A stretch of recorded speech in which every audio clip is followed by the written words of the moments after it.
الحمد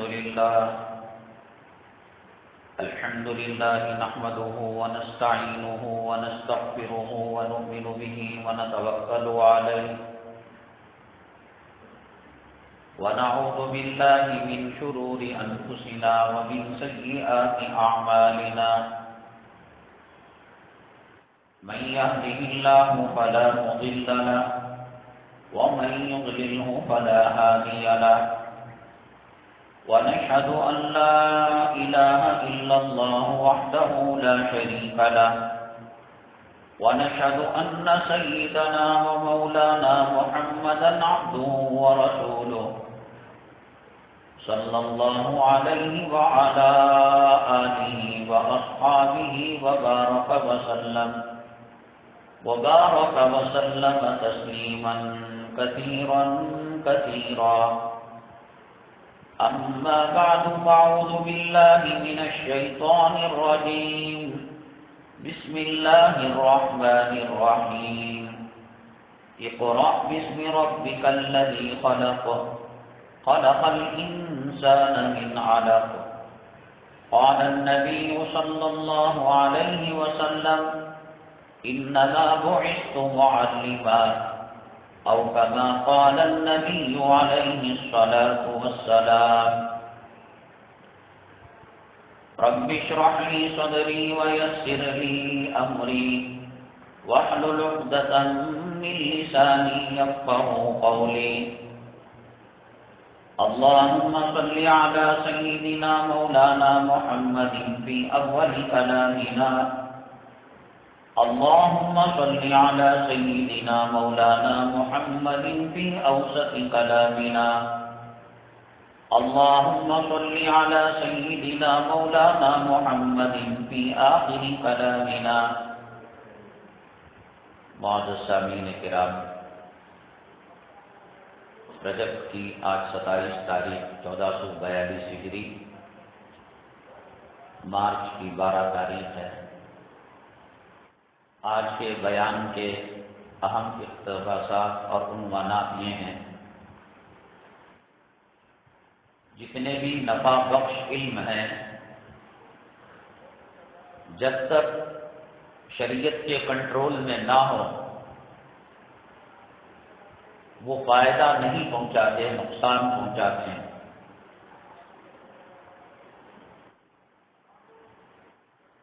جس علم کے تانے بانے خشیت الہی سے نہ ملتے ہوں، تقویٰ اور طہارت کے تاروں کو نہ چھوتے ہوں، وہ علم بظاہر کتنا فائدہ پہنچائے لیکن حقیقت میں انسانیت کو نقصان پہنچانے والے ہوتے ہیں. یہ آج کا مرکزی عنوان ہے. دوسرے نمبر پر قوم کا جو سردار ہوتا ہے وہ مسجد کا امام ہوتا ہے. اہل محلہ اور مصلیوں کی نماز کو فرش سے عرش تک اسی کے ذریعے سے پہنچائی جاتی ہیں نمازیں. اب امام نہ رہا، غلام ہو گیا. مسجد کی جو دیگر ضرورتیں ہیں، کہیں اے سی لگ رہا ہے، کہیں قالین بچھ رہی ہے، کہیں فانوس کی شمعیں روشن کی جا رہی ہیں، لاکھوں روپیہ اس کے مد میں صرف کیا جاتا ہے، اور امام اور مؤذن جو کہ تو ویسے ہی ان کا درجہ ہے، مقام ہے. ضروری کیا ہے؟ انشاءاللہ اس پر بات ہوگی. تیسرے نمبر پر آپ نے CAA NRC وغیرہ کے تعلق سے شاہین باغ کی تحریک اور احتجاج کو دیکھا. ہم نے اسی وقت کہا تھا یہ کام کرنے کا نہیں، کرنے کا کام کوئی اور ہے. بہرحال کرونا کے بہانے سے اس شاہین باغ کی تحریک کو اور احتجاج کو کچل دیا گیا۔ اب کسانوں کی تحریک چل رہی ہے، اس میں زیادہ تر شیعہ، اس میں مسلمان تھے، اس میں تو سکھ لوگ زیادہ ہیں۔ 100 دن سے زیادہ شدت اختیار کر چکی ہے یہ تحریک، لیکن حکومت ٹس سے مس نہیں ہو رہی ہے۔ شاہین باغ کے احتجاج اور کسانوں کی تحریک سے ہندوستان کا مسلمان کیا سبق لے سکتا ہے؟ مشہور جو واقعہ ہوا گجرات کے اندر، عائشہ نام کی ایک بچی جہیز کی بنیاد پر یا سسرال کی نازیبا حرکتوں سے تنگ آ کر خودکشی کر لی۔ سوشل میڈیا اس کو ہیروئن بنا کر پیش کر رہا ہے، اور اس کو دیکھ کر کئی لڑکے اور لڑکیاں ویڈیو بنا کر اب تک خودکشی کر چکے ہیں۔ شریعت میں قرآن و حدیث کی روشنی میں یہ کام کرنا کیسا تھا اور کرنے کا کام کیا ہے، انشاءاللہ اس کو عرض کیا جائے گا۔ حزب معمول سوال رکھا گیا تھا، قبر میں جو 3 سوال ہوتے ہیں منکر نکیر کی طرف سے، من ربو کا، تیرا رب کون ہے، وما دینو کا، تیرا دین کیا ہے، اور تیسرا سوال جو کیا جاتا ہے ما تقول فی ھذا الرجل، اس آدمی کے بارے میں، اس شخص کے بارے میں، اس مقدس ہستی کے بارے میں تم کیا کہتے ہو، کیا سمجھتے ہو؟ علماء نے لکھا ہے کہ موتا اگر نیکوکار ہوتی ہے، متقی ہوتی ہے، پرہیزگار ہوتی ہے، اللہ کے حبیب پاک صلی اللہ علیہ وسلم کا قبر میں جلوہ دکھایا جاتا ہے۔ نبی کریم صلی اللہ علیہ وسلم کے دیدار سے امتی کو راحت پہنچتی ہے، قبر کی وحشت، ڈر، خوف، ہیبت سب نکل جاتے ہیں، اور آقا دو عالم صلی اللہ علیہ وسلم کے چہرے انور کو دیکھ کر بے ساختہ جو نیکوکار مومن ہے، مسلمان ہے، وہ کہتا ہے یہ میرے پیغمبر ہیں محمد صلی اللہ علیہ وسلم۔ علماء حقانی اور ربانی کا یہ مسلک ہے کہ رسول اللہ صلی اللہ علیہ وسلم اللہ کی طرح ہر جگہ حاضر و ناظر نہیں ہیں۔ اللہ تعالیٰ کائنات کے ذرے ذرے میں ہر جگہ اللہ حاضر و ناظر ہے۔ نبی کریم صلی اللہ علیہ وسلم مکے میں تھے تو مدینے میں نہیں تھے، مدینے میں تھے تو مکے میں نہیں تھے۔ کلام پاک کی صورتوں کی 2 تقسیم ہیں، ایک مکی، ایک مدنی۔ مکے میں تھے تو مکی صورتیں، مدنی میں تھے، مدینے میں تھے، مکے کے باہر تھے، مدنی صورتیں۔ تو بیک وقت کئی لاکھ مردوں کو دفن کیا جاتا ہے، کرونا میں تو ہول سیل میں لوگ مر رہے تھے، تو بیک وقت ان کی قبروں میں، ان کی بھی قبر میں، ان کی بھی قبر میں، ان کی بھی قبر میں، عورتوں کی قبر میں، مردوں کی قبر میں یہ سوال کیا جا رہا ہے ماذا تقول فی ھذا الرجل، محمد صلی اللہ علیہ وسلم کے بارے میں آپ کی کیا رائے ہے؟ تو ہر خبر میں ہے، تو حاضر و ناظر ہیں۔ فلسطین میں کوئی قبر گاڑی جا رہی ہے مردے کو، وہاں بھی ہیں، مکے میں، مدینہ طیبہ میں، ہندوستان میں، بنگلور میں، کرناٹک میں۔ ایسا نہیں کہ تصویر دکھائی جا رہی، بذات خود نبی کریم صلی اللہ علیہ وسلم کی ذات گرامی، آپ کے نورانی منور چہرے کی زیارت کرائی جاتی ہے۔ اگر وہ نیک ہے تو بیک وقت اتنی قبروں میں کیسے آ رہے ہیں نبی کریم صلی اللہ علیہ وسلم، جبکہ جمہور علماء امت مسلمہ کا عقیدہ یہ ہے اللہ ہر جگہ ہے، رسول اللہ صلی اللہ علیہ وسلم ہر جگہ نہیں، حاضر و ناظر نہیں۔ حاضر و ناظر ہونا اللہ کی صفت ہے، پیغمبر کی صفت نہیں۔ تو پھر عالم برزخ میں بیک وقت ہزاروں لاکھوں مردوں کی تسلیم ہوتی ہے، تو وہاں بھی ہیں، یہاں بھی ہیں، یہاں بھی ہیں، وہاں بھی ہے، تو اس کا جواب کیا ہے؟ اور دوسری چیز، عربی کا ایک مزاج ہے، قریب کی چیز کو حاضہ کہتا ہے اور دور کی چیز کو ذالکہ کہا جاتا ہے۔ تو نبی کریم صلی اللہ علیہ وسلم کو قبر شریف میں حاضر کر کر حاضری کے وقت یہ نہیں کہا جاتا کہ ذالک الرجل، ذالک دور کے لیے، ھذا قریب کے لیے، تو قریب کا لفظ بھی استعمال کیا جا رہا ہے، اور رسول اللہ صلی اللہ علیہ وسلم کو حاضر و ناظر بھی نہیں سمجھا جا رہا ہے، تو اس کا حل کیا ہے، جواب کیا ہے، انشاءاللہ ہم عرض کریں گے۔ حضرات،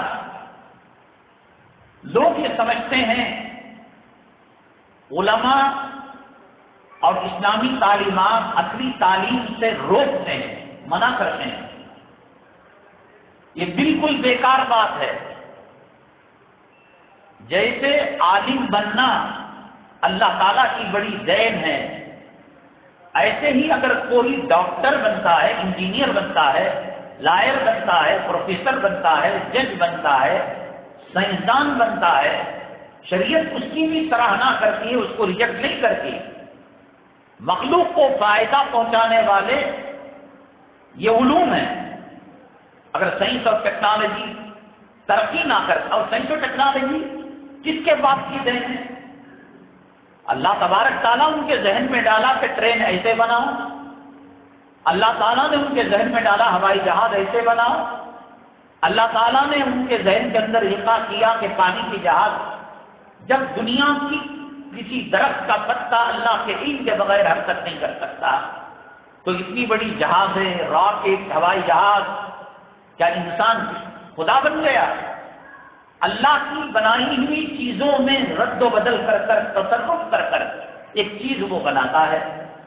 پانی تھا، اس میں چینی ڈالی، شکر ڈالا، چائے کی پتی ڈالی، دودھ ڈالا، تو جیسے جیسے ڈالتا گیا وہ چیز بنتی گئی۔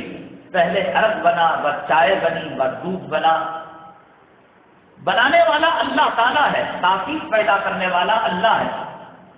جو علوم انسانیت کے لیے نفع بخش ہیں، یہ اللہ تعالیٰ کی طرف سے رحمت ہے۔ ڈاکٹر ہے، کسی کی جان بچا رہا ہے، شوگر پیشنٹ کے اعضاء کو کاٹ کر سرجری کر کر وہ مرض اوپر تک جانے سے بچا رہا ہے۔ جو علوم انسانیت کے لیے نفع بخش ہیں، شریعت اس کی سراہنا کرتی ہے۔ آپ کو معلوم ہے کہ سیدنا آدم علیہ نبی علیہ السلام کو اللہ تعالیٰ نے بنایا، وَإِذْ قُلْنَا لِلْمَلَائِكَةِ اسْجُدُوا لِآدَمَ فَسَجَدُوا إِلَّا إِبْلِيسَ، اللہ تعالیٰ نے ملائکہ کو حکم دیا کہ وہ حضرت آدم علیہ السلام کو سجدہ کریں۔ تمام ملائکہ نے سجدہ کیا، الا ابلیس، شیطان نے نہیں کیا۔ شیطان نے کہا کہ آپ نے ان کو مٹی سے پیدا کیا اور مجھے آگ سے پیدا کیا، مٹی کو اوپر بھی ڈالو تو نیچے ہی جاتی ہے، آگ کو گڑھے میں سلگاؤ تو آگ اوپر جاتی ہے، اور میرا مقام آگ کی وجہ سے اونچا ہے اور مٹی کا مقام نیچا ہے۔ اللہ تبارک تعالیٰ حضرت آدم علیہ السلام کو کیوں سجدہ کروایا؟ قرآن نے اس کی وجہ بیان کی، وَعَلَّمَ آدَمَ الْأَسْمَاءَ كُلَّهَا ثُمَّ عَرَضَهُمْ عَلَى الْمَلَائِكَةِ وَقَالَ أَنبِئُونِي بِأَسْمَاءِ هَؤُلَاءِ إِن كُنتُمْ صَادِقِينَ۔ ہم نے آدم کو علم دیا ہے، اگر تم سچے ہو تو وہ علم لا کر بتاؤ، چیزوں کے نام بتاؤ، یہ سورج ہے، یہ چاند ہے، یہ ستارہ ہے، یہ آسمان ہے، یہ زمین ہے۔ قالوا سبحانك لا علم لنا الا ما علمتنا انك انت العليم الحكيم۔ اے اللہ، ہم نہیں جانتے، آپ جب تک سکھائیں گے نہیں، بتائیں گے نہیں، ہم کو کیا معلوم ہے۔ اس علم کی فوقیت کی بنیاد پر اللہ نے حضرت آدم علیہ السلام کا مقام اونچا کیا۔ حضرات ملائکہ نے آبجیکشن بھی کیا، اعتراض بھی کیا، قالوا اتجعل من يفسد فيها ويسفك الدماء، یہ انسان جب زمین پر جائے گا خون خرابہ کرے گا، قتل عام کرے گا، چوری کرے گا، ڈکیتی ڈالے گا، زنا کرے گا، شراب پیے گا، خدا رسول کی نافرمانی کرے گا، وَنَحْنُ نُسَبِّحُ بِحَمْدِكَ وَنُقَدِّسُ لَكَ، اور ہم تو ایک سیکنڈ گناہ نہیں کر سکتے، ہمارے اندر گناہ کرنے کا پاور اور اختیار ہی آپ نے چھین لیا ہے، اور یہ تو گنہگار ہیں۔ قَالَ إِنِّي أَعْلَمُ مَا لَا تَعْلَمُونَ، اللہ نے کہا میں جو جانتا ہوں تم نہیں جانتے، تم تو سجدہ کرو۔ نہ نماز تھی، نہ روزہ تھا، نہ حج تھا، نہ قرآن تھا، نہ انجیل تھا، نہ بائبل تھا، نہ توریت تھی، نہ زبور تھا۔ اللہ تعالیٰ نے حضرت آدم علیہ السلام کو چیزوں کے نام بتائے، وَعَلَّمَ آدَمَ الْأَسْمَاءَ كُلَّهَا۔ دیکھو یہ مٹی ہے، یہ گارا ہے، یہ لوہا ہے، یہ سمندر ہے، یہ ندی ہے، یہ زمین ہے، یہ پہاڑ ہے، یہ آسمان ہے۔ اس کے اندر نماز کے فرائض کا بیان تو نہیں تھا، روزے کے واجبات کا بیان تو نہیں تھا، وضو کرنے کا طریقہ نہیں تھا۔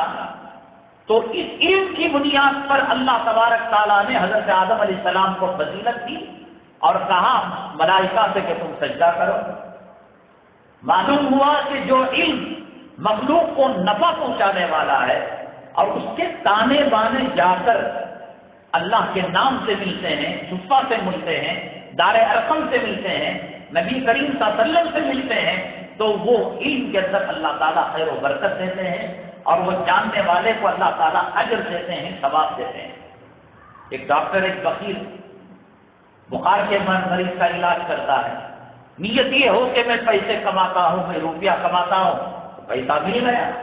اور اگر نیت یہ کرتا ہے کہ صاحب یہ مولانا صاحب ہیں، یہ امام صاحب ہیں، مؤذن صاحب ہیں، یہ نماز پڑھنے والے ہیں، یہ تہجد گزار ہیں، اگر میں ان کو سکھاؤں گا تو یہ تہجد پڑھیں گے، اگر ان کو میں دوا دوں گا یہ شفایاب ہو کر اللہ تعالیٰ کے دربار میں سجدہ کریں گے، اس کا اجر ان کو بھی ملے گا۔ شریعت منع نہیں کرتی، شریعت یہ کہتی ہے آپ ڈاکٹر بنو، دنیا کے علوم کے ماہر بنو، پہلے مسلمان تو بنو۔ ایسا نہ ہو کہ کون بنے گا کروڑ پتی کے اسٹیج پر لایا گیا کالج کے اسٹوڈنٹ کو اور یہ پوچھا گیا کہ تمہارے پیغمبر کا نام کیا ہے، تو اس نے گاندھی کا نام لے لیا، نیتا جی کا نام لے لیا۔ یہ کون سا علم ہے؟ جب تک ایمان پختہ نہ ہو، اسلام پر جمے ہوئے نہ ہو، دنیا کا کوئی علم نفع نہیں پہنچا سکتا۔ رشیا اور امریکہ جب ہتھیارات بنائے تو اس نے عراق اور ایران کے اندر لڑائی لگا دی، بک رہے ہیں ہتھیار، کبھی ان کی تعریف، کبھی ان کی تعریف، کبھی ان کا سپورٹ، کبھی ان کا سپورٹ۔ ہتھیار بنانا یہ اللہ تعالیٰ کی طرف سے دیا گیا علم ہے، لیکن خدا کا خوف نہ ہو تو معصوم بچوں پر وہ چلنے لگتا ہے، عورتوں پر وہ چلنے لگتا ہے، بے قصوروں پر چلنے لگتا ہے۔ لائر ایک فن ہے، اللہ تعالیٰ کی دی ہوئی ایک حکمت ہے، دیا ہوا ایک علم ہے، لیکن اگر خدا کا خوف دل سے نکل جائے، وہ چوروں، مچکوں، بدماشوں، قاتلوں اور زانیوں کو بری کرانے کے پیچھے لگ جائے گا، اور جو معصوم غریب ہے اس کے اوپر مقدمے ٹھوس کر اس کو جیل کے اندر کر دے گا۔ علم برا نہیں ہے، علم پر جب پہرا لگتا ہے قرآن کا اور حدیث کا تو وہ علم اس کے لیے باعث اجر اور باعث ثواب ہے۔ پہلے اس قسم کی کوئی تقسیم مسلمانوں میں نہیں تھی کہ ڈاکٹر الگ ہے، عالم الگ ہے، محدث الگ ہے، سائنٹسٹ الگ ہے، قاری صاحب الگ ہیں اور جغرافیہ کا علم جاننے والے الگ ہیں۔ وہ بھی علوم تھے، ان علوم کے ماہر مسلمان ہی تھے۔ آج بہت بڑی خدمت سمجھتے ہیں لوگ کہ سائنس کو اسلام سے جوڑ کر، قرآن سے جوڑ کر، حدیث سے جوڑ کر، کہ اب ہمیں سائنس میں بھی تصدیق کر دی۔ ماں باپ کی تصدیق پوترا کرنے والا، نواسا کرنے والا، غلام کرنے والا، نوکر کرنے والا کون سا ہے؟ تمہارا علم اگر قرآن سے ملتا ہے تو یہ علم سچا ہے، تمہارا علم اگر قرآن کے نظریات سے ٹکراتا ہے وہ جھوٹ ہے اور بکواس ہے۔ سائنس ترقی میں آ کر 200-300 سال ہوئے، 1400 سال پہلے جب کلام پاک نازل ہوا، انسان کے پیٹ میں رحم مادر میں عورت کے کیا اسٹیجز سے بچہ گزرتا ہے، کتنے دنوں کے بعد اس کے اندر تبدیلی آتی ہے۔ ثم خلقنا النطفة علقة فخلقنا العلقة مضغة فخلقنا المضغة عظاما فكسونا العظام لحما۔ کس طریقے سے نطفہ ہوتا ہے، لوتھڑا ہوتا ہے، پھر گوشت بنتا ہے، پھر ہڈی بنتی ہے۔ یہ کون ہے بتانے والا؟ جس زمانے میں چراغ نہیں تھے، جس زمانے میں الیکٹریسٹی نہیں تھی، انٹرنیٹ نہیں تھا، اگر تمہارے علم کو قرآن کی مہر لگتی ہے، اسلام کی سند لگتی ہے تو وہ بات صحیح ہے۔ ہر 10 سال کے اندر کبھی سورج کھڑا ہوا ہے، کبھی سورج زمین کے گرد گھوم رہا ہے، کبھی سورج چاند کے گرد گھوم رہا ہے، ہر 10 سال کے اندر بات بدلتے ہو۔ جو مسواک اللہ کے نبی نے دی وہ کل بھی تھی، آج بھی ہے، قیامت تک رہے گی۔ جو ہیئر اسٹائل دیا، جو نماز دی، جو روزہ دیا، جو تلاوت دی، جو صدقہ دیا، جو خیرات دیا، ہے کوئی میں کلال اس کا توڑ کر سکے؟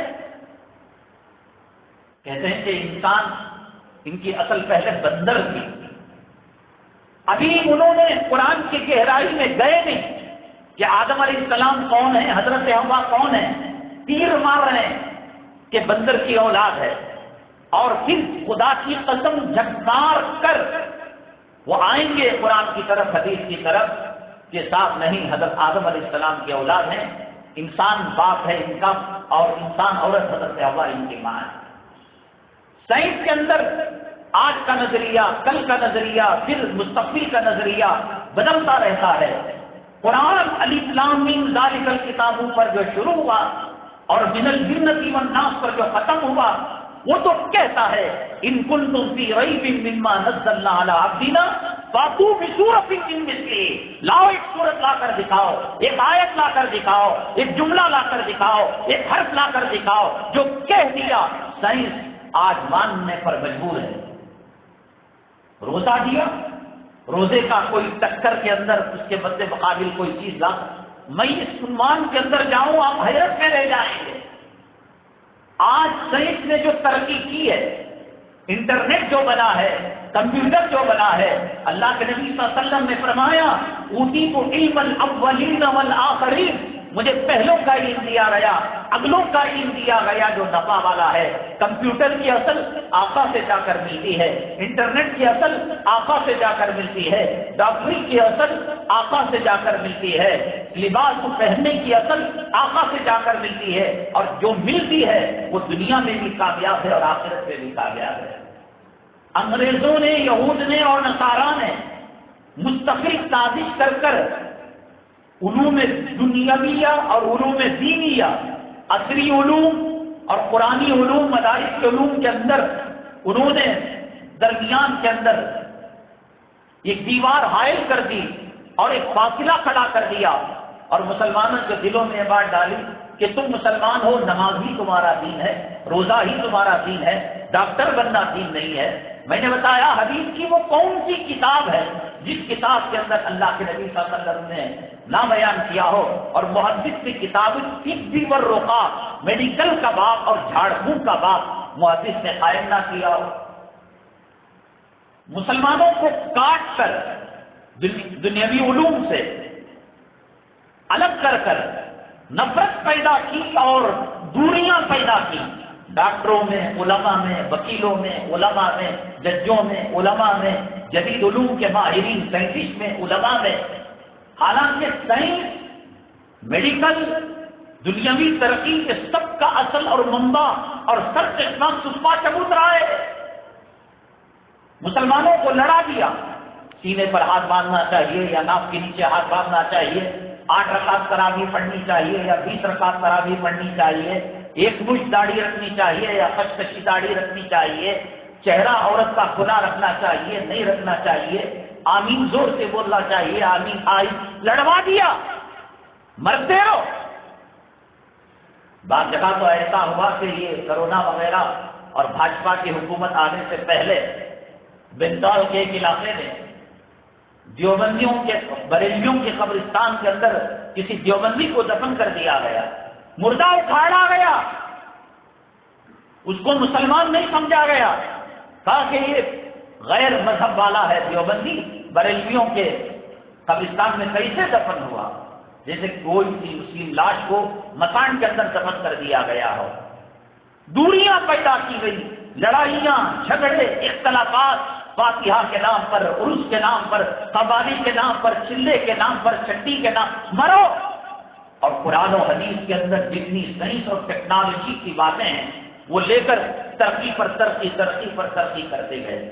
میں اللہ کی عزت و جلالت کی قسم کھا کر کہتا ہوں، جو بھی نفع والا علم جو انسانیت کو فائدہ پہنچا رہا ہے، بس ہے، ٹرک ہے، لاری ہے، ٹو ویلر ہے، فور ویلر ہے، ہوائی جہاز ہے، ٹرین ہے، کہیں نہ کہیں جا کر یہ قرآن سے ملتے ہیں، کہیں نہ کہیں جا کر یہ حدیث سے ملتے ہیں۔ بات صرف اتنی ہے کہ اس کی تحقیق نہیں کی مسلمانوں نے۔ کتا آج کی پیداوار نہیں ہے، اللہ تعالیٰ کی ایک مخلوق ہے۔ رسول اللہ صلی اللہ علیہ وسلم کے زمانے میں بھی کتا تھا۔ حدیث میں آتا ہے اذا بلغ الكلب في اناء احدكم فليغتسل 7 مرات، اگر کتا تمہارے برتن میں منہ ڈال دے 7 مرتبہ اس برتن کو دھونا چاہیے، اور 1 مرتبہ ساتھ میں مٹی کا استعمال ہونا چاہیے۔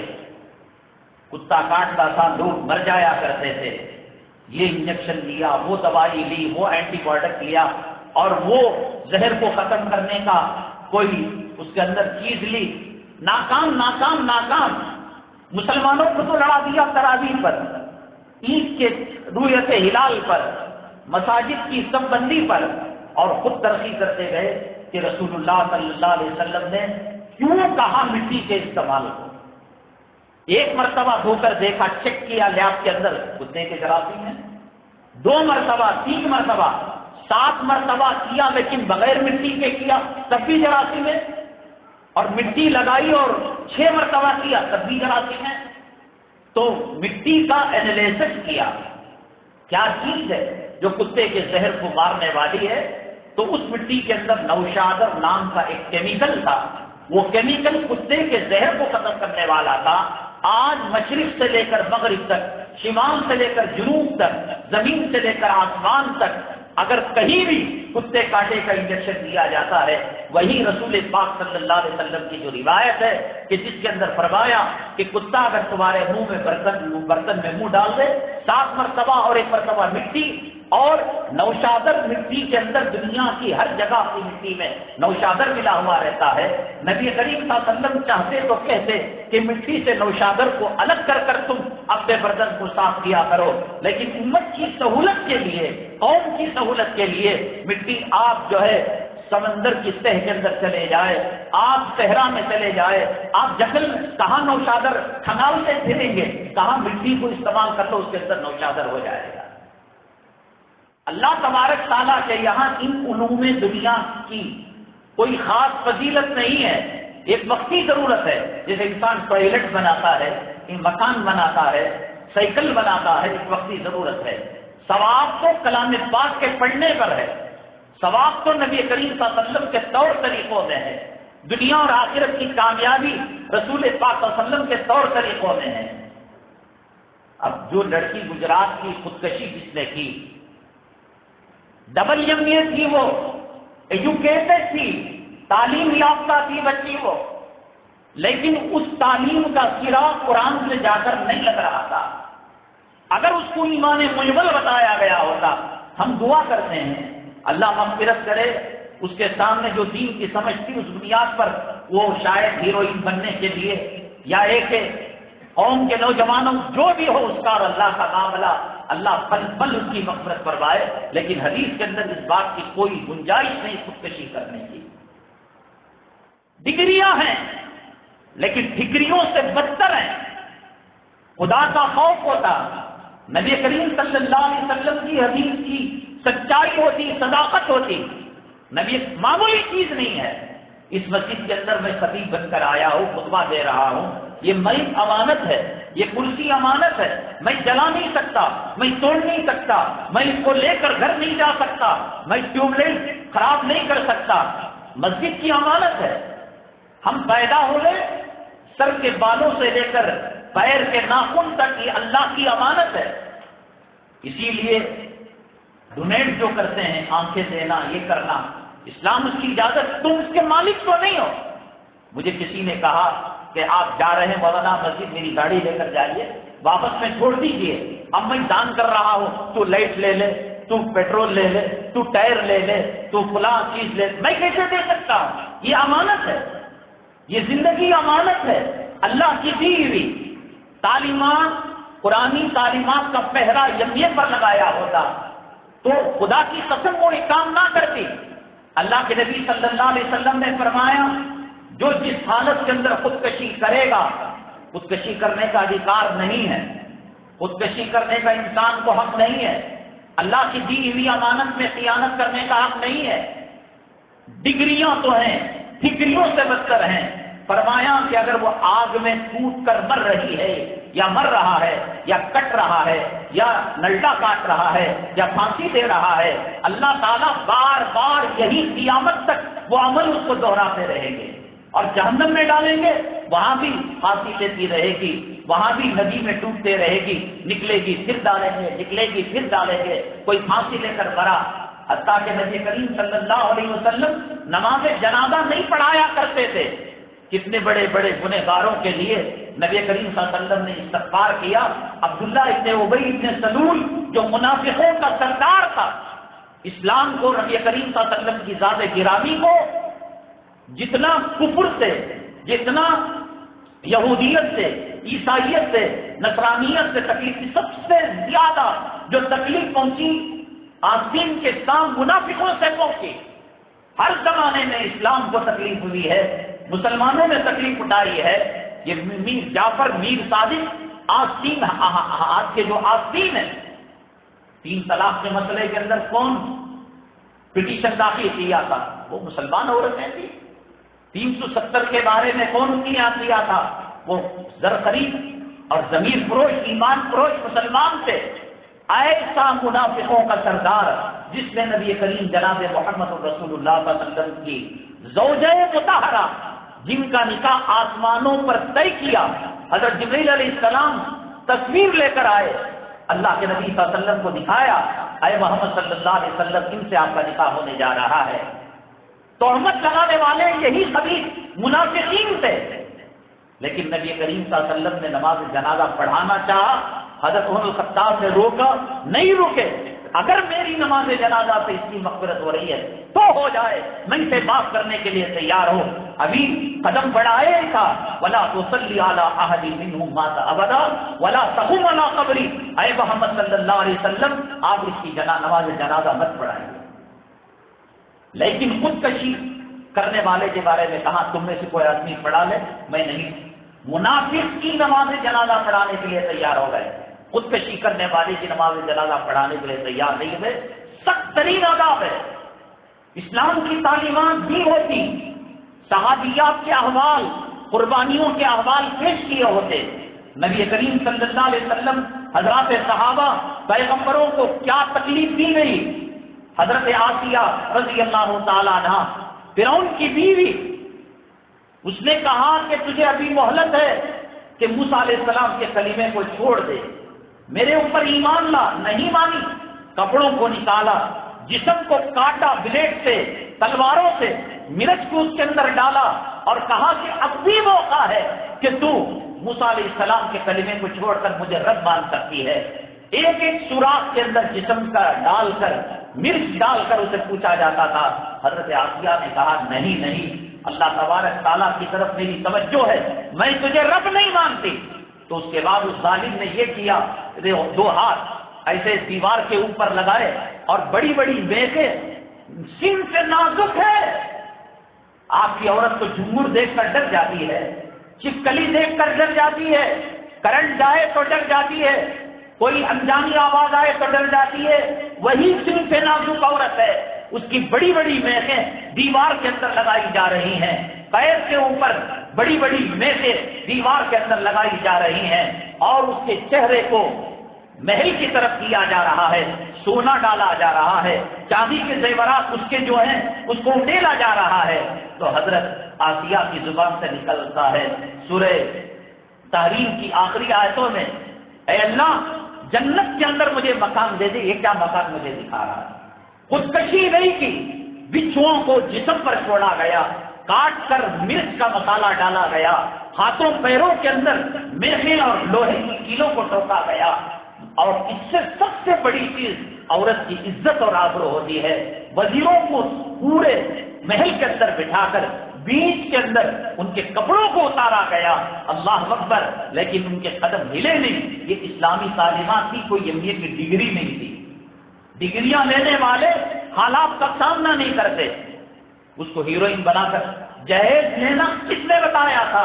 جہیز کا دینا کس نے بتایا تھا؟ بلکہ آج کل جو رفائی شادیاں ہوتی ہیں، اجتماعی شادیاں جو لوگ کرنے والے ہیں، یہ جہیز کو بڑھاوا دینے والے ہیں۔ بیچارہ اگر یوں ہی وہ کر لیتا شادی تو سنت کے مطابق غربت کی وجہ سے، فقیری کی وجہ سے فریج دے کر، واشنگ مشین دے کر، الماری دے کر، سونے کی چین دے کر، مکان کے ساز و سامان دے کر، وہ کہہ رہے ہیں کہ صاحب ہماری یونین نے، ہماری تحریک نے، ہماری جماعت نے غریبوں کی شادیاں کی۔ غریبوں کی کیا شادیاں کی؟ سنت کا مذاق اڑایا تم نے۔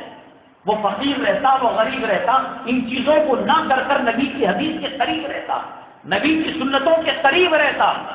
مسلمانوں کو الجھا دیا گیا، مسلمانوں کو بتا دیا گیا کہ دنیا الگ ہے، دین الگ ہے، جس کی وجہ سے اب دو طبقے ہو گئے، ایک ماڈرن طبقہ ہو گیا، ایک علماء کا دامن تھامنے والا طبقہ ہو گیا۔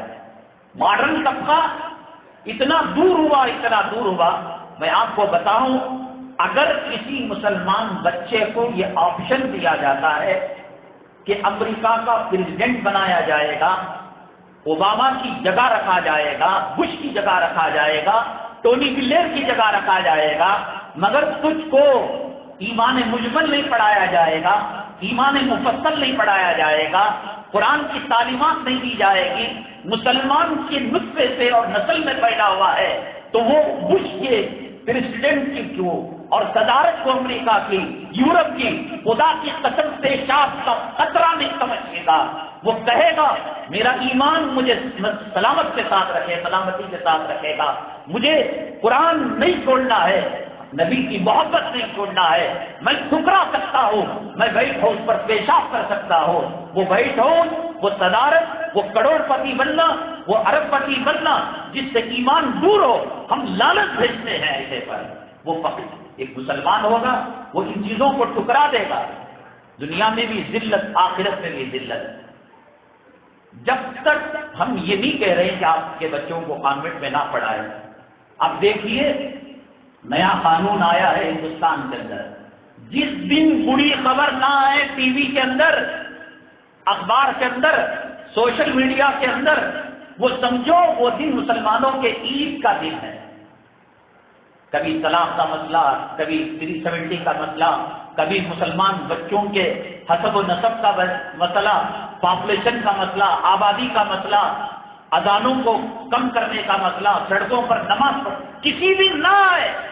یہ منحوس حکومت جو مسلمانوں کے اعمال بد کی وجہ سے، مسلمانوں کے خدا کی دوری کی وجہ سے، کرونا آنے کے بعد شادیوں میں کیا تبدیلی آئی، داڑھی مڈانے والوں میں کیا تبدیلی آئی، بے نمازیوں میں کیا تبدیلی آئی، فجر کی جماعت میں کیا تبدیلی آئی، خانقاہوں کی کون سی تعداد بڑھ گئی، مدارس کے طلباء کی کون سی تعداد بڑھ گئی، کتنے داڑھی مڈوں نے داڑھی رکھ لیا، کتنے حرام خوروں نے حلال کے راستے پر چلنے لگے، کتنے ماٹی کیٹ کے مکان لے کر ماں کو 30 پر 6 مرتبہ کپڑے اتار کر بلاತ್ಕಾರ کرنے والے، یہ سن کر کے ماٹی کیٹ کا گھر لینا ماں کے ساتھ زنا کرنے کے برابر ہے، انہوں نے اس کو کرائے کے اندر کنورٹ کر دیا۔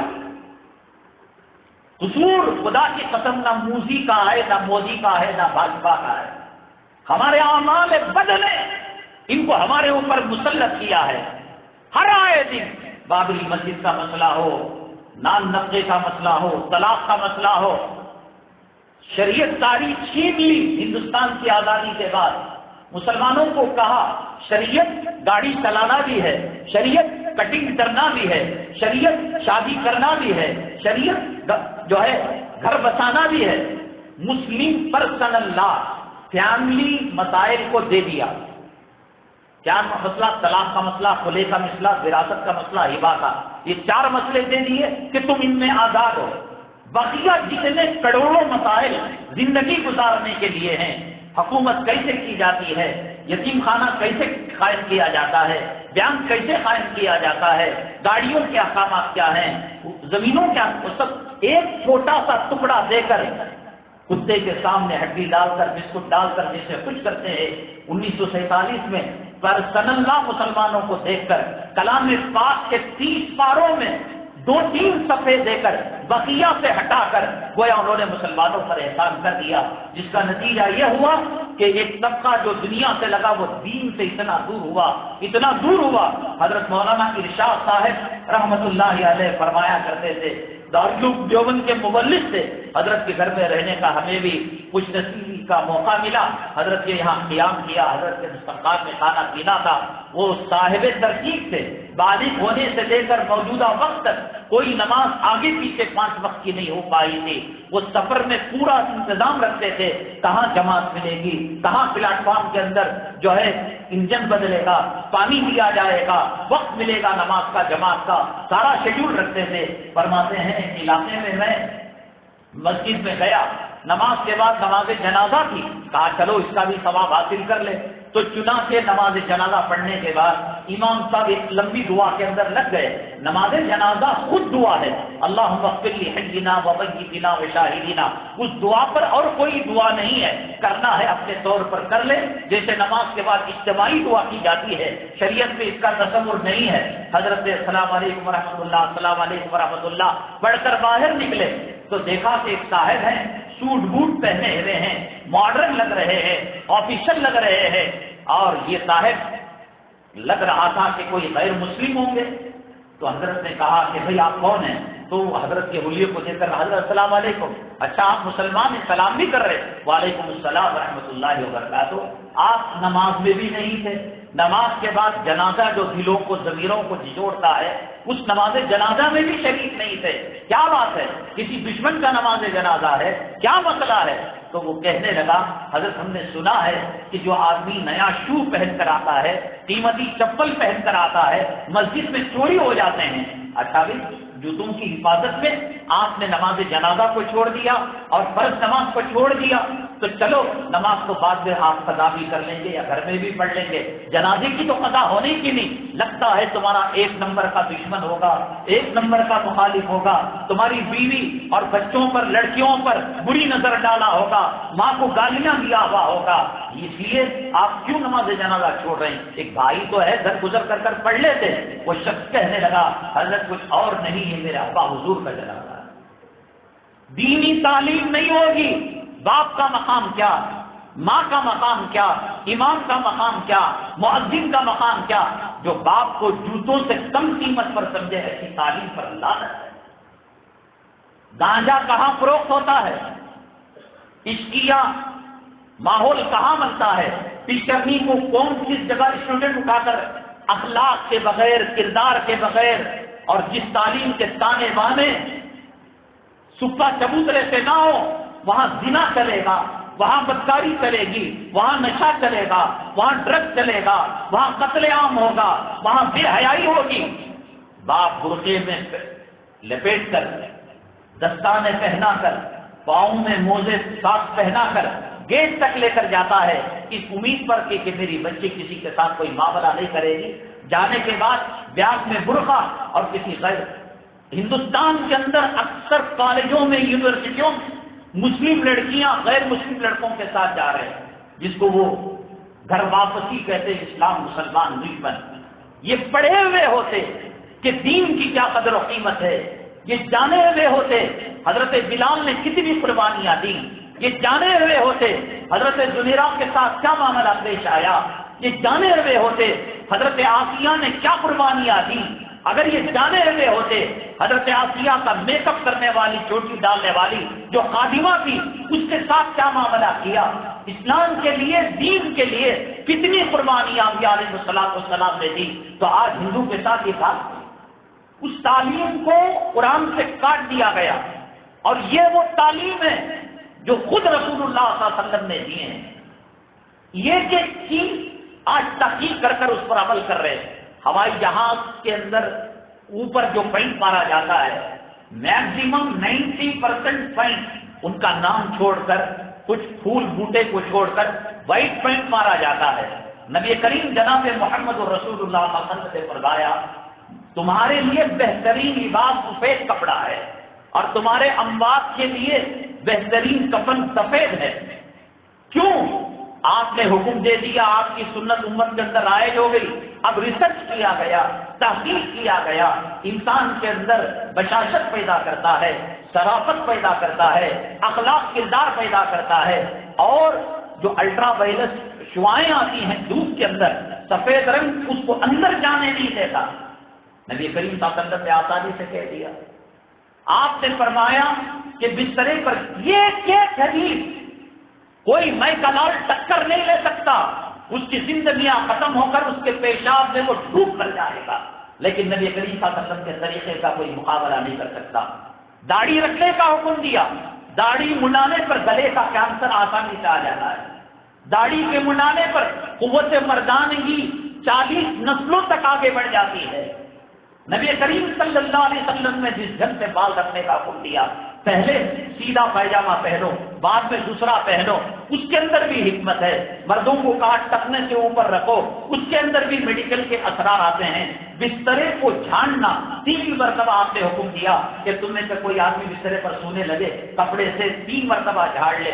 آج کی سائنس کہتی ہے کہ بیکٹیریا انسان جہاں سوتا ہے تو وہاں بسترے پر گر جاتے ہیں، بغیر جھاڑے کے اگر وہ سو جاتا ہے وہ بیکٹیریا اس کے جسم پر حملہ آور ہو کر کئی قسم کی بیماریاں پیدا کرتے ہیں۔ نبی کریم صلی اللہ علیہ وسلم نے کم کھانے کو سنت قرار دیا، کہا کہ ایک حصہ پانی کے لیے، ایک حصہ ہوا کے لیے اور ایک حصہ غذا کے لیے، تو اس میں صحت بھی تھی اور اس میں انسان کی زندگی۔ اب یہ جو بڑے بڑے جم خانے بنے ہوئے ہیں، کوئی بھاگ رہا ہے، کوئی دوڑ رہا ہے، کوئی وزن چیز اٹھا رہا ہے، اور وجہ کیا ہے؟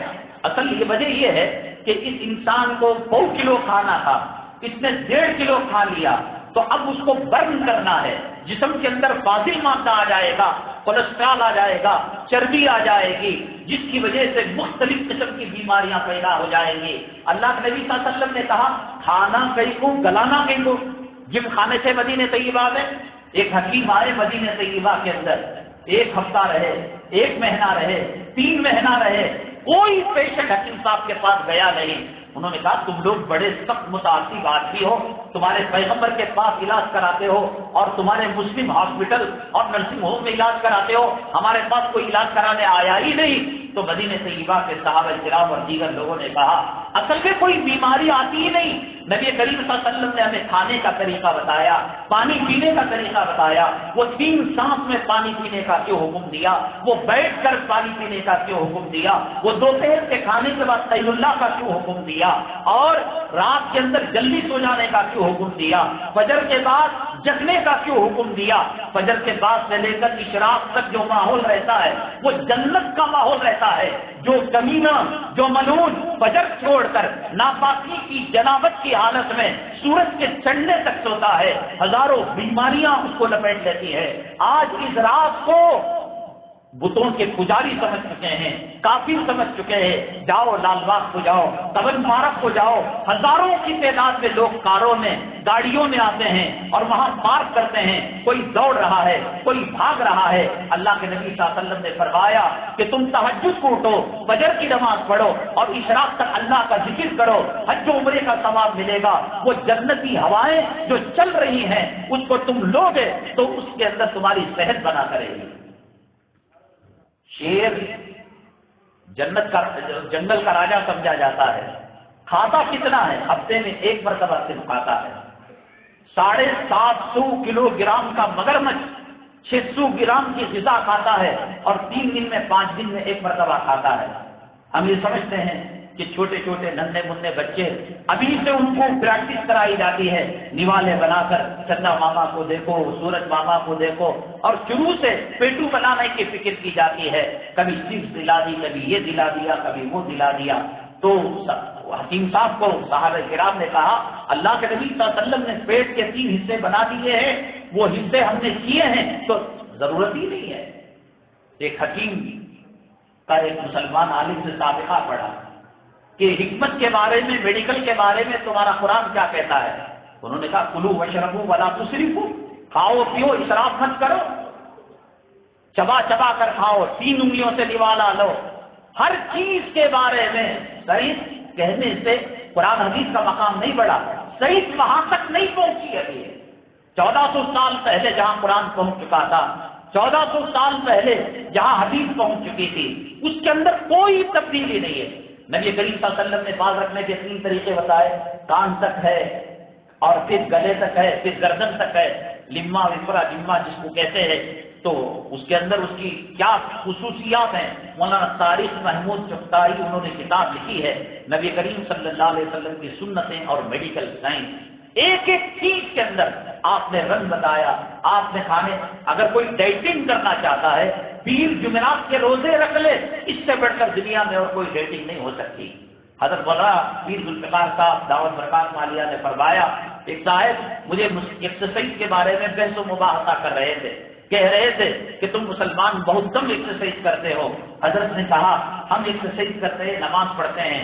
کہا نماز پڑھتے ہو لیکن سر کو نیچا کر کر، ٹانگ اوپر کر کر دیوار کو جو لگانے سے دماغ کی ایکسرسائز ہوتی ہے اور دماغ کے اندر فریش خون دوڑنے لگتا ہے اور تازگی پیدا ہوتی ہے، وہ ایکسرسائز تمہارے اندر نہیں ہے۔ حضرت نے میڈیکل سائنس سے بتایا کہ جب انسان دماغ کو ریفریش کرنے کے لیے دیوار پر چپکتا ہے، سر نیچے کرتا ہے، پیر اوپر کرتا ہے، جو فلوڈنگ ہے، خون کی دوران ہے، وہ بڑھ جاتی ہے، جس سے انسان کو دورہ پڑ سکتا ہے اور انسان کومے میں جا سکتا ہے۔ لیکن حالت سجدہ میں کتنا خون کتنی مقدار کے اندر جانا، ایسی ایکسرسائز دنیا میں نہ تھی، نہ ہے، نہ قیامت تک آ سکتی ہے۔ ہمیں ایکسرسائز کے لیے نماز نہیں پڑھنا ہے، سنت کے مطابق اتنے چوڑے چوڑے پیر کر لیے، ایک پیر ادھر ایک پیر ادھر، تو اس سے کام نہیں ہوگا۔ 4 انگل کا فاصلہ رکھ کر آپ پڑھ کر دیکھیے کتنی شفا ملتی ہے نماز کے اندر، اور کتنا سکون ملتا ہے اور کتنی راحت ملتی ہے۔ ایک ایک چیز کے اندر اللہ کے پانی پیو تو اس کے اندر سانس مت چھوڑو، آپ صحیح جھک مار کر کہہ رہی ہے، انسان سانس چھوڑتا ہے تو بیکٹیریا آتا ہے اور جراثیم اس کے اندر آتے ہیں۔ سونے کے 4 طریقے ہیں، چت سے سونا، الٹا سونا اور دامی کروٹ سونا، سیدھی کروٹ سونا۔ وہ سنت جو سیدھی کروٹ سونے میں ہے، دل کی حالت کیا ہوتی ہے، معدے کی حالت کیا ہوتی ہے، ریڑھ کی ہڈی کی حالت کیا ہوتی ہے، یہ اطباء سائنسدانوں نے اس پر ریسرچ کیا اور کہا کہ ان 4 طریقوں میں 3 طریقے انسان کو نقصان پہنچانے والے ہیں، اور نبی کریم صلی اللہ علیہ وسلم کا دیا ہوا طریقہ جو ہے وہ اس کے اندر فائدہ ہے۔ ایک تو چھینک آتی، اچھی انسان کہتا ہے، اور ایک جمائی آتی ایسے منہ کھولتا ہے۔ اللہ کے نبی صلی اللہ علیہ وسلم نے فرمایا چھینک آئے تو الحمدللہ پڑھو اور جمائی آئے تو استغفراللہ پڑھو، روکنے کی کوشش کرو۔ دونوں عمل انسان کے اپنی مرضی سے نہیں ہوتے، اپنے آپ ہو جاتے۔ چھینک کوئی بٹن نہیں ہوتا کہ دبانے سے چھینکنے لگے اور جمائی آنے لگے۔ بالخصوص نماز کے اندر جمائی کو منع کیا گیا۔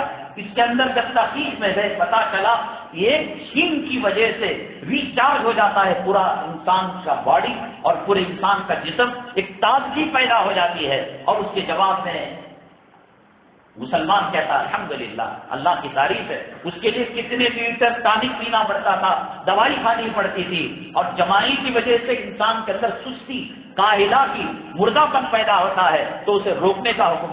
ایک ایک چیز، استنجا کرنے کا طریقہ، ڈھیلا لینے کا طریقہ، پانی لینے کا طریقہ، بیوی کے پاس جانے کا طریقہ، وہ بڑے بدوقت ہیں کہ اسلامی تعلیمات آقا دو عالم صلی اللہ علیہ وسلم کے طور طریقوں کو رکھیں اور یورپ سے بیچ مانگے۔ آج کا فقیر چٹا بھی یہ کوشش کرتا ہے کہ شادی کی اینیورسری بنائے، بچوں کا برتھ ڈے بنائے، سنتوں سے دور ہوئے، انگریزوں کا پیشاب پینے لگے، یہود و نصارہ کا پاخانہ کھانے لگے۔ جو نبی کے ماننے والا ہو، نبی کا عاشق ہو اور امریکی کتوں سے سیکھ لے، کائنات میں اس سے بڑھ کر کوئی دیوانہ نہیں ہے۔ آج جو مسجد کا امام ہوتا ہے، مؤذن ہوتا ہے، اللہ تبارک تعالیٰ کی طرف سے بہت بڑا عہدہ ہوتا ہے، قوم کی نماز کو اللہ تک پہنچاتا ہے۔ آج اس کی حالت یہ ہے کہ مسجد کو فانوس سے سجایا جائے گا، ایران سے قالین منگائی جائے گی، اے سی لگایا جائے گا۔ امام کو معاشی اعتبار سے اگر کمزور کیا جائے، اسی بازار سے وہ ٹماٹر لیتا ہے، سبزی لیتا ہے، گوشت لیتا ہے، جس سے آپ لیتے ہیں، ہم لیتے ہیں۔ جب حالات ٹائٹ ہونے لگتے ہیں تو پھر اس کے قدم خدا نہ کرے حرام کی طرف اٹھنے لگے، تعویذ کی طرف، پلیتوں کی طرف، یا کوئی دھوکہ دینے کی طرف۔ حدیث میں آتا ہے ایک حرام کا لقمہ پیٹ میں جائے گا، 40 دن کی بعد اللہ ضائع فرما دیں گے۔ ایمان کو پیٹ بھر کر تنخواہ دینا خوش رکھنا، حلال روزی کے اندر فراخی پیدا کرنا، یہ ہماری نمازوں کی ضمانت ہے، ہمارے دین کی ضمانت ہے، ہمارے ماں باپ کی نماز جنازہ پڑھانے والے کی ضمانت ہے۔ لیکن دماغ خراب ہو گیا ہے کہ آج جو ہے مسجد کے در و دیوار پر، حتیٰ کہ بیت الخلاء میں استنجا خانے کے اندر قیمتی ٹائلس اور ماربل لگایا جاتا ہے، لیکن صاحب اماموں کی کیا حالت ہے، مؤذنوں کی کیا حالت ہے، قیامت میں جواب دینا پڑے گا۔ میں نے بتایا تھا کسانوں کا جو احتجاج چل رہا ہے اور شاہین باغ کا جو احتجاج ہو کر چلا گیا، اس سے یہ پیغام ہے کہ ہم کسی کی سننے والے نہیں، ہم کسی کی دیکھنے والے نہیں۔ کہا جاتا ہے کہ قبر کے اندر عذاب دینے کے لیے جو مردہ آتا ہے وہ اندھا بھی ہوتا ہے، وہ بہرا بھی ہوتا ہے۔ فجر کی نماز کے چھوڑنے پر وہ طلوع آفتاب تک مارتا رہے گا، وہ ظہر کی نماز کے چھوڑنے پر عصر تک مارتا رہے گا، عصر کی نماز کے چھوڑنے پر مغرب تک مارتا رہے گا، مغرب کی نماز چھوڑنے پر عشاء تک مارتا رہے گا۔ کیوں اللہ تعالیٰ نے اس کو بہرا بنایا، اندھا بنایا؟ یہ چیختا رہے، یہ چلاتا رہے، یہ منت کرتا رہے، یہ سماجت کرتا رہے، چھوڑ دو مجھے، چھوڑ دو مجھے، معاف کر دو، میں توبہ کر۔ وہ سننے والا کب ہے؟ اللہ تبارک تعالیٰ نے مسلط کر دیا۔ جنہوں نے فجر کی نماز نہیں پڑھی، جنہوں نے جمعہ سے جمعہ کے درمیان نماز نہیں پڑھی، نہ تمہارا باپ آ کر قبر میں تمہیں بچا سکتا ہے، نہ تمہاری نسلیں آ کر تمہیں قبر میں بچا سکتی ہے، نہ تمہارا سیٹ آ کر تمہیں قبر میں بچا سکتا ہے۔ اپنی آخرت بناؤ۔ اور بعض علماء نے کہا نماز کو بار بار جان بوجھ کر چھوڑنے سے نکاح ٹوٹ جاتا ہے، اور نکاح کے ٹوٹنے کی وجہ سے بچے حرام کے پلے پیدا ہوتے ہیں۔ اتنے شریف، اتنے ذلیل اور اتنے کمینے کہ بڑے بڑے عامل لوگ اور پجاری لوگ تنگ آ جاتے ہیں کہ صاحب شیطان کو بس میں کر سکتے ہیں، تمہارے بچے کو بس میں نہیں کر سکتے۔ مسلمان کی نشانی، اسلام کی علامت، ایمان کی علامت معمولی درجے کی نماز ہے۔ بڑی بڑی قربانیاں صحابہ کرام نے جنگ کے میدانوں میں دی، نہ حکامت میں پیسہ ڈالنا پڑتا ہے۔ آپ کی سسرال اور آپ کی ننیال ددیال آپ کا اتنا استقبال نہیں کرتی۔ سردیوں میں گرم پانی اور گرمیوں کے اندر کولر کا پانی، پنکھا چل رہا ہے، اے سی چل رہا ہے، چندے پر کوئی جبر نہیں، اس کے باوجود اگر کوئی نماز چھوڑتا ہے تو اس کا مطلب یہ ہے کہ اسے کفر پسند ہے، اسلام پسند ہے۔ اس طریقے سے جو آئندہ حالات آئیں گے، ابھی ایجوکیشن کا سسٹم بدلا جا رہا ہے۔ 3ری کلاس، 5ویں کلاس اور 8ویں کلاس میں گیتا پڑھایا جائے گا، رامائن اور مہابھارت کو پڑھایا جائے گا۔ اس کی شروعات ایجوکیشن کے ذریعے سے ذہنوں کو بدلنے کی، جب رامائن سیریل آیا تھا اور مہابھارت سیریل آیا تھا، مسلمانوں کے گھروں میں عورتیں اور بچے اپنے تمام کام کاج کو آگے پیچھے کر کر رامائن کی طرف متوجہ ہوئے اور مہابھارت کی طرف متوجہ ہوئے۔ وہی انہوں نے اس فاؤنڈیشن کا پہلا پتھر رکھ دیا تھا کہ ہندوستان کے اندر ہندوتوا اور ہندو راشٹر بنانا ہے۔ اب ایجوکیشن سسٹم کے اندر اس چیز کو لایا گیا۔ لائے بغیر بھی مسلمان کون سا نمازی تھا، کون سا نبی کے چہرے کو فالو کرنے والا تھا، کون سا نبی کے طریقے کو فالو کرنے والا تھا۔ اب وہ برتھ ڈے منا رہا ہے، وہ شادیوں کے اندر حرام زادگی کا مقابلہ کر رہا ہے۔ وہ کم ہے، اس سے زیادہ میں حرام زادہ ہوں، وہ اگر میں کم ہے میرے سے زیادہ کوئی اور حرام زادگی کا مظاہرہ کر رہا ہے۔ لیکن جب یہ سسٹم آ جائے گا اور پھر اس کے بعد طہارت سے دور رکھا جائے گا، نبی کریم صلی اللہ علیہ وسلم کی نفرت دی جائے گی۔ میں اس لیے بار بار کہہ رہا ہوں، کون سی جمعہ آخر جمعہ ہے، کون سی مسجد کی باجماعت نماز آخری نماز ہے، کہا نہیں جا سکتا۔ سکرات ہندوستان کے مسلمانوں کی شروع ہو چکی ہے اور موت کے دامن میں پہنچ چکے ہیں۔ دیا چراغ ٹمٹمانا شروع ہو گیا ہے، اس کی مدھم روشنی کبھی ادھر کبھی ادھر جا رہی ہے۔ کب ہندو راشٹر بنے، کب اذانوں پر پابندی لگے، خدا نہ کرے کب یہ ماحول ہو کہ ایک ڈرانے والا ڈرا رہا ہے، ایک بشارت دینے والا بشارت دے رہا ہے، کب یہ ماحول ختم ہو۔ ہر نماز کو آخری نماز سمجھے، ہر جمعہ کو آخری جمعہ سمجھے، اللہ کا شکر ادا کرے، اللہ سے دعا کرے، اللہ ہمارے گناہوں کی نحوست، اے اللہ ہماری بدعمالیوں کی نحوست کم سے کم ہماری زندگی میں وہ مناظر نہ لانا کہ ہم غیر اللہ کی پوجا کریں۔ اسلام کی حرمت، نبی کریم صلی اللہ علیہ وسلم کے طور طریقے ہماری زندگیوں سے نکل جائے۔ یہ دعا کرے، یہ کریں گے کب؟ جب اسلام سے محبت ہوگی۔ یہ کریں، اسی لیے اس سے پہلے یہ ہوتا تھا کہ پیٹرول کے دام 2 روپے بڑھ گئے، شیواجی نگر کی چوک میں کچھ لوگ تختیاں لے کر نکل گئے، مرد آباد مرد آباد، تو وہیں پر 1 روپیہ گھٹانے کا اعلان وزیر خزانہ کی طرف سے، وزیر پیٹرولیم کی طرف سے آ جاتا کہ 2 روپے بڑھا 1 روپیہ گھٹا دیا گیا۔ اب ہزاروں کی تعداد کے اندر کسان جمع ہوئے ہیں، شاہین تحریک میں جڑے ہوئے ہیں۔ وہ عذاب دینے والے قبر کے اندر جو فرشتے ہیں، جو گونگے ہوتے ہیں، اندھے ہوتے ہیں، بہرے ہوتے ہیں، ان کو اللہ نے بہرا کر دیا ہے۔ ہماری فرمائش ان تک جا رہی، تم جو کرنا کرو، ہم جو ہے اپنے فارمولوں پر عمل کریں گے، ہم اسلام کے خلاف، مسلمانوں کے خلاف محاذ تیار کریں گے۔ یہ دونوں تحریکیں ہمارے سامنے ہیں۔ اس سے پہلے کوئی معاملہ ہوتا، مسجد کے قریب ایک سڑک آ جاتی، ڈر تھا کہ مسجد کے صحن کی دیوار کو ٹچ کر ڈالیں گے۔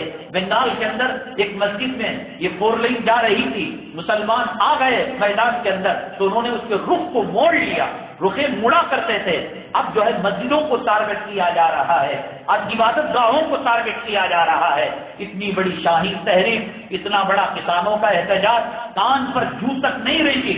کل خدا نہ کرے ایکساسیول کوڈ آ جائے، طلاق کا مسئلہ آ جائے، اذان پر پابندی آ جائے، تم لاکھوں مسلمان مل کر احتجاج کرو تو وہ کہیں گے ہم نے کسانوں کی تحریک کو سنا بھی نہیں، دیکھا بھی نہیں، اور شاہین تحریک کو تم کرنے والے، ہم اس کے اندر ایک قدم پیچھے نہیں اٹھے، اب کون سی بکواس کر رہے ہو، جاؤ مرو۔ اس لیے مسلمان کو محتاط رکھنا چاہیے۔ میں نے بتایا تھا وہ لڑکی نے جو کام کیا، اسلام کی تعلیمات سے وہ آشنا نہیں تھی۔ حضرات صحابہ کرام، حضرات انبیاء علیہ السلام، اللہ کے اولیاء، کیسی حالتیں آئی، حضرت ایوب علیہ السلام پر کیا حالات آئے، حضرت بلال حبشی پر، حضرت عمر الخطاب رضی اللہ تعالیٰ عنہ کے ہاتھوں جاہلیت میں صحابہ کرام کو کیا حالت آئے، لیکن خودکشی کسی نے نہیں کی۔ خودکشی کرنا حرام ہے اور یہ غیروں کا طریقہ ہے، اور اللہ تعالیٰ کے بڑے عذاب کے اندر لوگ مبتلا ہوں گے۔ میں نے بتایا تھا خبر کے اندر نبی کریم جناب محمد رسول اللہ صلی اللہ علیہ وسلم تشریف لائیں گے اور بیک وقت لاکھوں جگہ مردوں کو دفن کیا جائے گا۔ تو نبی کریم صلی اللہ علیہ وسلم بنگلور میں رہیں گے یا چنئی میں رہیں گے یا میسور میں رہیں گے، ہر جگہ حاضر و ناظر ایک جسم تو ہو نہیں سکتا۔ اصل بات یہ ہے کہ اس قبر اور نبی کریم صلی اللہ علیہ وسلم کے روضہ مبارک کے درمیان میں جو مٹی ہے، درمیان میں جو فاصلے ہیں، ان فاصلوں کو اللہ پٹا دیں گے۔ قبر اور نبی کریم صلی اللہ علیہ وسلم کے روضے کے درمیان اللہ تبارک تعالیٰ ایک روشنی پیدا کر دیں گے۔ اس لیے نبی کریم صلی اللہ علیہ وسلم بجائے کسی کے قبر میں جانے کے اپنے روضے مطہرہ میں رہیں گے، لیکن فلسطین میں دفن ہونے والا، کرناٹک میں دفن ہونے والا، آندھرا میں دفن ہونے والا، تمل ناڈو میں دفن ہونے والا، اس کی قبر اور نبی کریم صلی اللہ علیہ وسلم کے روضے کے درمیان جو فاصلے ہیں اس کو ختم کر دیا جائے گا۔ اسی لیے حضرت ابراہیم علیہ السلام نے ستاروں کو دیکھا، چاند کو دیکھا، سورج کو دیکھا، فلما جن علیہ اللیل رأى کوكبا قال ھذا ربی، ھذا آتا ہے قریب کے لیے، لیکن ستارے چاند تو دور ہے۔ حضرت ابراہیم علیہ السلام نے کہا یہ میرا رب ہے۔ اصل میں ستاروں اور حضرت ابراہیم علیہ السلام کے درمیان جو ڈسٹینس تھا وہ شارٹ ہو گیا، تو وہ چیز جو دور تھی اس کے لیے حضرت ابراہیم علیہ السلام نے ھذا کا لفظ استعمال کیا، تو اس میت اور نبی کریم صلی اللہ علیہ وسلم کے روضے کے درمیان جو فاصلہ تھا وہ کاٹ دیا گیا، تو اب وہ دوری نہیں رہی، تو اس لیے کہا جا رہا ہے ما تقول فی ھذا الرجل، اس آدمی کے بارے میں کیا کہہ سکتے ہو؟ جو لوگ داڑھی منے ہیں، جو لوگ کچکشی داڑھی رکھنے والے ہیں، جن کا جسم حرام سے پلا ہوا ہے، نبی کریم صلی اللہ علیہ وسلم اپنی حیات طیبہ میں داڑھی مڈوں کو چارہ نہیں ڈالا، داڑھی مڈوں کو نفرت کی نگاہ سے دیکھا۔ کچکشی داڑھی کوئی معنی نہیں رکھتی، کوئی مطلب نہیں رکھتی، نبی کے چہرے سے محبت ہے، نبی کا چہرہ اپناؤ، نبی کے کردار اخلاق کیریکٹر سے محبت ہے، جسم سے حرام کا خون فلٹر کرو، تب نبی کریم صلی اللہ علیہ وسلم کی زیارت ہوگی، ورنہ قبر کا معاملہ، قبر کی دہشت، قبر روزانہ 70 مرتبہ ہم سنے نہ سنے یہ کہتی ہے اے مسلمان، اے عادل بھائی، اے شکیل بھائی، اے فلاں صاحب، میں تنہائی کا گھر ہوں، میں کیڑوں مکوڑوں کا گھر ہوں، آنکھوں کی پتلی کی پانی ختم ہو جائے گا، پیٹ کا گوشت ختم ہو جائے گا، زبان کو دیمک چاٹ لے گی، یہ بنگلے رہ جائیں گے، یہ دلہن کے کپڑے رہ جائیں گے، یہ تجوری اپنی جگہ رہ جائے گی، ہر دن کوئی نہ کوئی مر رہا ہے، مرنا اس کے لیے کوئی ضروری نہیں، کل من علیہا فان ویبقی وجہ ربک ذو الجلال والاکرام، تمام جب مر جائیں گے ملک الموت باقی رہیں گے، ملک الموت اتنی خطرناک چیز ہے، اللہ تعالیٰ فرمائیں گے آپ بھی تشریف لے جائیے، آپ بھی مر جائیے۔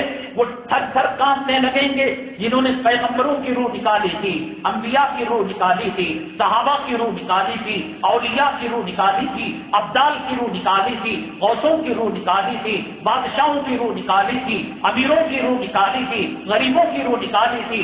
آج وہ ملک الموت موت کے منظر کے سامنے تھر تھر کانپ رہا ہے، جو موت کا نکالنے والا فرشتہ ہے، تو تیری حالت کیا ہوگی، میری حالت کیا ہوگی جب موت کا پروانہ سامنے ہوگا، موت کا فرشتہ سامنے ہوگا۔ سورہ قیامہ میں اللہ نے فرمایا والتفت الساق بالساق الی ربک یومئذ المساق، پیر کے تلووں سے روح نکلنا شروع ہوگی، پیر کو چمٹ جائیں گے اور پیر کو رگڑ کھانے لگیں گے، ایک ایک خون کے قطرے سے، رگ کے ایک ایک ریشے سے اور جسم کے ایک ایک ٹکڑے سے، گوشت کے ایک ایک ذرے سے، ہڈی کے حصے سے جب روح نکلے گی تب پتا چلے گا کہ پیغمبر نے کیا کہا، علماء نے کیا کہا۔ وہ فرشتہ جو ملک الموت ہے جب اس کا وقت آتا ہے تو وہ ڈرنے لگتا ہے، وہ کانپنے لگتا ہے۔ داڑھی مڈے تیری کیا حیثیت، سود کھا کر ماں کا بلاکار کرنے والے تیرا کیا مقام، کیا درجہ، یہ بلڈنگیں چھوٹ جائیں گی۔ مجھے تعجب ہوتا ہے کوئی بلڈنگ پر مالے بنا رہا ہے، میں سمجھتا ہوں اس کی موت کے لیے، اس کی زیارت کے لیے، اس کے چہلم کے لیے یہ بلڈنگ بھر جائے گی، بلڈنگ رہ جائے گی، فلائی اوور رہ جائے گا، بنگلہ رہ جائے گا، اور وہ بھیک کا جنازہ جو چندے لے کر بنایا گیا تھا مسجد سے، اس بھیک کے جنازے میں بڑی بڑی امپورٹڈ گاڑیوں کے درمیان سے جنازہ نکل جائے گا، کفن میں لپٹا ہوا نکل جائے گا، بڑے قیمتی جوڑے، شادی کے جوڑے رہ جائیں گے۔ موت کو آنکھ سے دیکھ کر، ملک الموت کے منظر کو دیکھ کر جو نہ سدھرے وہ انسان کے نطفے سے پیدا نہیں ہوا، کوئی حیوان یا کوئی جانور ہو سکتا ہے۔ اس لیے اپنے آپ کو بہت جلد بدلنے کی ضرورت ہے۔ انشاءاللہ اگلی جمعہ اسی مسجد کے اندر 1:15 بجے تشریف لائیے۔ کارخانوں کو جانے والوں کو پریشانی ہوتی ہے، بڑا بہترین سوال ہے اور اس کا جواب ہے۔ حضرت داؤد علیہ السلام کے پاس 900 عورتیں تھیں جو ان کے حرم میں تھی، بیویاں کتنی تھی، بانیاں کتنی تھی، وہ تفسیر کی کتابوں میں الگ الگ اس کی وضاحت ہے۔ ایک انسان کے اندر اتنی طاقت اور اتنی قوت کہ 900 حلال جو ہے بیویوں کا استعمال کرے۔ تو ایک مرتبہ حضرت داؤد علیہ السلام نے اللہ تعالیٰ سے کہا اللہ کوئی نسخہ بتا کہ ان کے اوپر میں شیر بنوں اور طاقت آئے اور قوت آئے۔ اللہ نے کیا وہ نسخہ بتایا کہ 900 بیویاں حضرت داؤد علیہ السلام کے لیے ناکافی ہوئی۔ آپ کسی حکیم کے پاس اور کسی اسپیشلٹی کے پاس جانے کی ضرورت نہیں۔ یہ دینی کتابیں قرآن و حدیث کے نچوڑ ہے کہ 900 بیویوں کے لیے اللہ نے نسخہ بتایا۔ اس سوال کے جواب کے ساتھ اگلی جمعہ انشاءاللہ حاضر خدمت ہوں گے۔ اس مسجد کا کورٹ کا چہری کا کام موجودہ حالات کے اندر چل رہا ہے، بڑے سرپے آتے ہیں اور دیگر جو ہے ترقی کے کام چل رہے ہیں۔ آپ سے گزارش ہے کہ صدقہ انسان کی بلاؤں کو، مصیبتوں کو روکتا ہے۔ اسی طریقے سے ایک مدرسے کی امانت ہے، اس کے تعمیر و ترقی کے لیے عرق گلاب ہے، حلال صابن وغیرہ ہے، اس کو حاصل کرتے ہوئے جائیں۔ حضرت مولانا کلیم صدیقی صاحب داماد برکاتہم العالیہ، میں سمجھتا ہوں ہندوستان کی قطب والی شخصیت ہے۔ اللہ تعالیٰ نے آپ غیر مسلموں کو کتنا انہوں نے مسلمان بنایا۔ بابری مسجد کے شہید کرنے والے کو، اس کو انہوں نے مسلمان بنایا، اور صحیح معنوں کے اندر جو دعوت و تبلیغ ہے اس کی اہمیت کو سمجھے ہوئے ہیں۔ عیدگاہ مسجد بلال بنرگٹہ مین روڈ کے اندر 3 روزہ دعوتی کورس ہے، 12، 13، 14 مارچ، برس جمعہ ہفتہ اتوار۔ آپ